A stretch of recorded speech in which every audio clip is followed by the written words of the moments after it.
పూజ్యులు శ్రీ శ్రీ విద్యాప్రకాశానందగిరి శుకబ్రహ్మాశ్రమ స్థాపకులు శ్రీ కాళహస్తి స్వాముల వారి దివ్య సందేశము. మిత్రమా, ఎందుకు బాధపడుతున్నావు? అయిందేదో అయింది, పోయిందేదో పోయింది. ఈ లోకానికి వచ్చేటప్పుడు ఒట్టి చేతులతో వచ్చావు, పోయేటప్పుడు లగేజ్తో పోవాలనుకుంటున్నావా? అందుకే నీకు ఆరాటం, అశాంతి. నీవేమి పోగొట్టుకున్నావని విచారిస్తున్నావు? నీవేమి తెచ్చావని? నీవేం పోగొట్టుకుంటున్నావు? నీవేమి సృష్టించావని నీకు నష్టం వచ్చింది?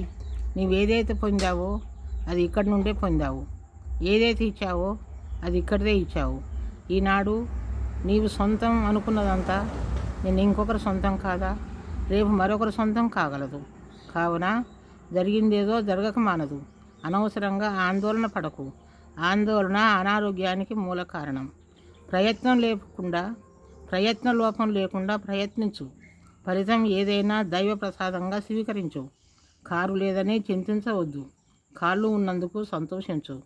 కోట్లు లేవని చింతించవద్దు, కూటికి ఉంది కదా అని సంతోషించు. కాలిలో ముళ్ళు గుచ్చుకున్నదని చింతించవద్దు, కంటిలో గుచ్చుకోలేదని సంతోషించు. కాలం విలువైనది, రేపు అనదానికి రూపు లేదు. మంచి పనులు వాయిదా వేయకు. అసూయని రూపుమాపు. అహంకారాన్ని అనగదొక్కు.